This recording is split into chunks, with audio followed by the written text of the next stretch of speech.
नमस्कार दोस्तों, सत्य वेल्थ में आपका स्वागत है। मेरा नाम मनोज है। दोस्तों, आज का टॉपिक है कि क्यों हम इतने साल गुलाम रहे। इतने साल कहना भी गलत है। क्यों हम हजारों साल गुलाम रहे। दोस्तों, चंद मुस्लिम आक्रांता या मुगल शासक घोड़ों पर सवार होकर आए और भारत को अपना गुलाम बना लिया। वजह है दो। हमारा रियासतों जाति पाति में बटा होना, और दूसरी वजह है शिक्षा और इन्वेंशंस का नहीं होना।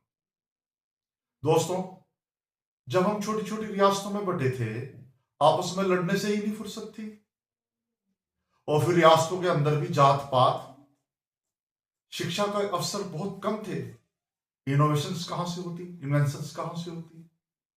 खैर छोड़ो, मुगल ही कौन सा ज्यादा शिक्षक थे, लेकिन उन्होंने हमारी फूट का फायदा उठाया और छोटी छोटी रियासतों को एक एक करके फतेह कर लिया।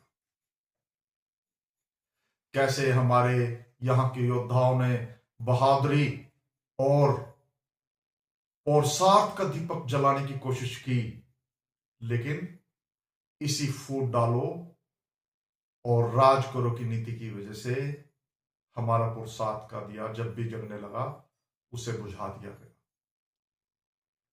दोस्तों, छोटी छोटी रियासतें थी, वो अपने मनोरंजन में लगी थी, जनता की उनको फिक्र थी ही नहीं। तादाद हमारी तब भी करोड़ों में थी, लेकिन मुगल शासक छोटी सी संख्या में आए और यहीं के लोगों को अपनी सेना में भर्ती किया और यहीं के लोगों को बहुत दयनीय स्थिति में पहुंचाया। यहाँ के मंदिर तोड़े, यहाँ की औरतों के साथ बहुत गलत अत्याचार किए, लेकिन हम जागे नहीं। गुरु गोविंद सिंह जी और उनके परिवार के, उनके पिताजी गुरु तेग बहादुर सिंह जी, हमारे गुरुओं ने बलिदानियां दी, लेकिन हम जगे नहीं। गुलामी में शिक्षा तो क्या होती, इन्वेंशंस तो क्या होती, हम बिल्कुल भी जगे नहीं। और फिर आ गए अंग्रेज, ब्रिटिश शासन। उनके पास तो एक हथियार और ज्यादा था, उनके पास थी शिक्षा, इन्वेंशंस। उस टाइम में उनके पास समुद्री जहाज और तो और एयरप्लेन्स, रेलगाड़ी, टेलीफोन, डीजल उन्होंने खोज लिया था, पेट्रोल उन्होंने खोज लिया था, और तो और उन्होंने जो हथियार उस समय यूज किए वो आज भी कई बार हमारे लिए कल्पना लगते हैं। वजह थी उनकी इन्वेंशंस, उनकी शिक्षा, और उनकी इन्हीं इन्वेंशंस की वजह से ब्रिटिश शासन का राज सूरज जहां से उगता है और जहां पर छिपता है, यानी कि लगभग सभी देशों में उनका राज था। खैर, हमारी भारत भूमि वीरों की भूमि है। यहाँ पे भगत सिंह, चंद्रशेखर आजाद, महात्मा गांधी जैसे शूरमा पैदा हुए, सुभाष चंद्र बोस। मैं नाम गिनवाना चाहूं तो ये वीडियो नामों में ही खत्म हो जाएगी, और उनके बलिदानों की वजह से देश हमारा आजाद हुआ। अंग्रेजों ने क्या सिस्टम चलाया था?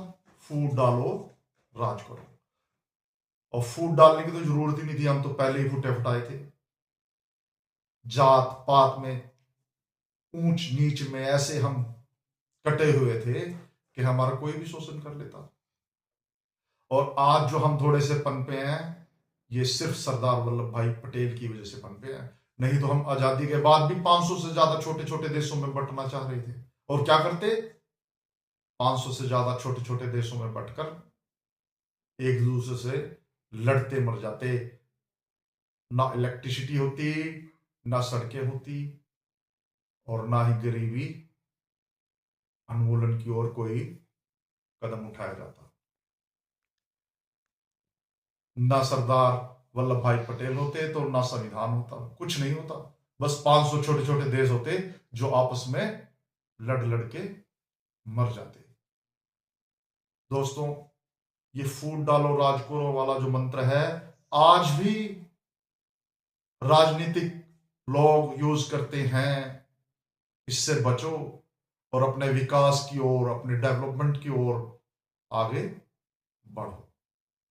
दोस्तों, वो लोग ज्यादा दिन तक आजाद नहीं रह सकते जो अपने इतिहास को भूल जाते हैं या इतिहास से सीखते नहीं।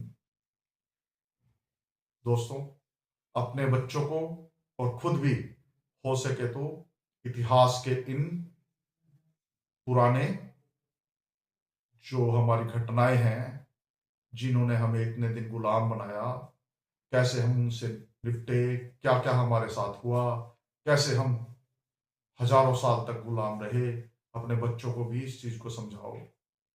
आजादी की कीमत तभी समझ में आएगी, अदरवाइज हम दोबारा बांट दिए जाएंगे।